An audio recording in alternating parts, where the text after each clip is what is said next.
Morning. How are you? Wonderful. How did you write the exam? Test? Hmm? Great. Okay, 7 and 8 together. Little loudly. Om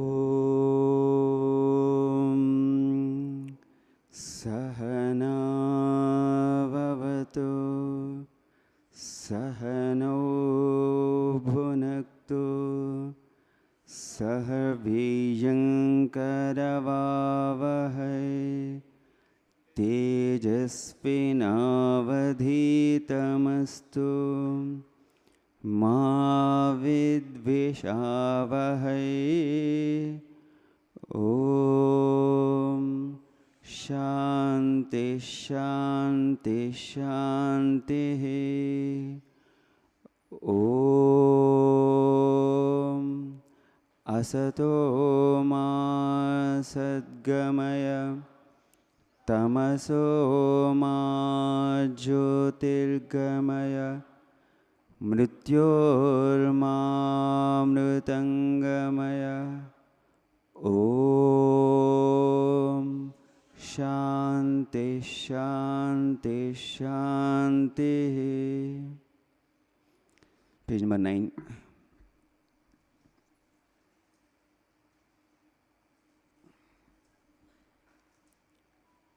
Shall we do together? Tejosi Tejomai Dehi. Tejosi Tejomai Dehi. Viyamasi Viyamai Dehi. Balamasi Balamai Dehi. Ojosi Ojomai Dehi. Manyurasi Manyumai Dehi. Sahosi Sahomai Dehi. Please repeat. O Lord, thou art the embodiment of infinite energy. Do thou fill me with energy. Thou art the embodiment of infinite virility. Do thou endow me with virility. Thou art the embodiment of infinite strength. Do thou bestow strength upon me. Thou art the embodiment of infinite power. Do thou grant me power unto me. Thou art the embodiment of infinite courage. Inspire me with courage. Thou art the embodiment of infinite fortitude. Do thou fill me with fortitude.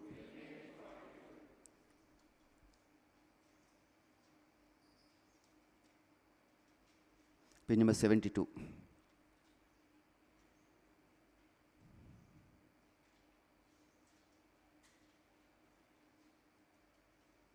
First paragraph I will read out, please listen.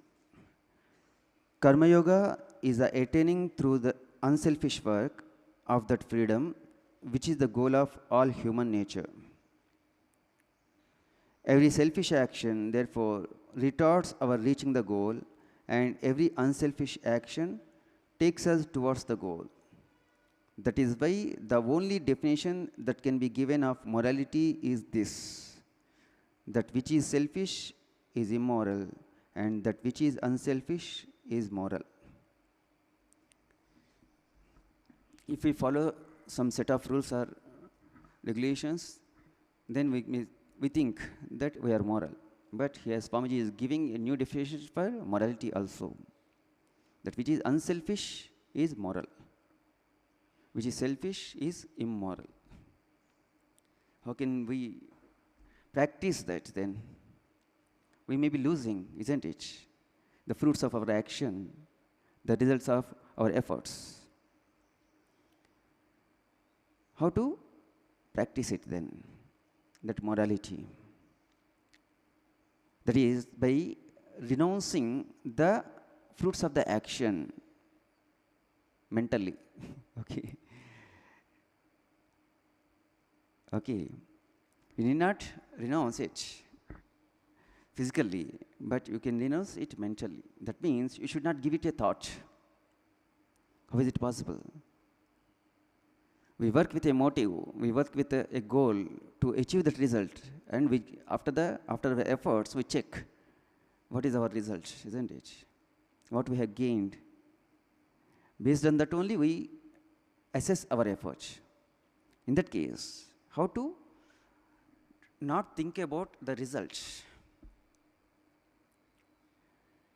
That means while practicing it, while putting our efforts for the ideal, for the goal, we have to put all our efforts, all our energies, capacities, physical, mental, intellectual. But at the same time, we should not think about the results. That means we should not seek the benefits for yourselves. The results are the fruits of the action. You should not seek for yourselves. You may have the fruits or results of the action, but you offer it to God. That's why in our tradition, it was there, Krishna Paramastu. When somebody donates something else, is like that, isn't it? That kind of things were practiced in our ancient India. Here, one more thing we have to remember. What is the goal of all human nature? That is freedom, Swamiji is telling here, and that will be attained through unselfish work only. Whatever the works that we are doing, we have to do it as part of our duty, our responsibility. And again, we have to offer the fruits of the action to the Lord. And that was told in the Bhagavad Gita Karma Yoga also. Karmanyeva adhikaraste ma phaleshu kadachina. And at the same time, we should not become interested in akarma by not doing any work. Okay, there is no need to forget about the fruits of the action, isn't it? Several times we are so much attached, we are so much indulged in the results of the action. But one man has to always remember, it is through realization one has to attain knowledge. That should be the highest goal, but not the enjoyment through sensual objects, through sense organs. That is not the goal. But even people are so much efforts they put, so much they try to satisfy their sense organs, isn't it? But one has to remember the highest ideal is to attain that freedom. That is to detach from everything. That to detach from everything requires wonderful concentration. By keeping or by focusing our mind on one single object, it is gradually detached from every other object. By negation, we cannot achieve this. No, I am not this, I am not attached to this, I am not attached to that. There are infinite objects. You will be thinking about infinite objects. If I say, white elephant should not come into your mind, what will come first? White elephant only will come, isn't it? That's why the concentration and detachment has to be practiced in the beginning. When the concentration gets deeper, the mind quickly and easily detaches from everything else. Thus, the mind is getting freedom. That kind of freedom is very much required in this world. Wherever you may stand. Swamiji says, a saint through prayer detaches from this bondage, gets rid of this bondage.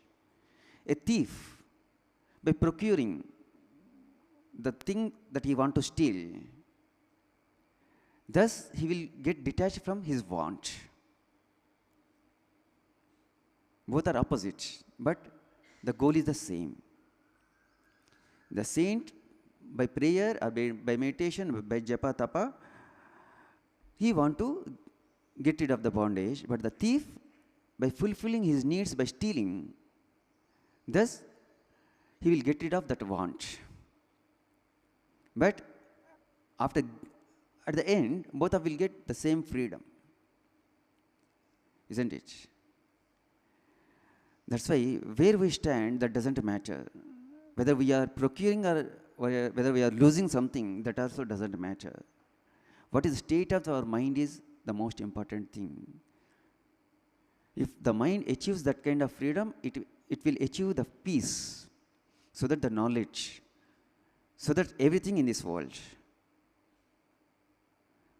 And thus one can become successful in the life. And he remains same in successes and failures also, and little setbacks also. And when a man works from the state of samadhi, that means through nothing stage, I am nothing stage, then everything, every action of his becomes a karma yoga. Okay? Have a wonderful day ahead. Please proceed to class.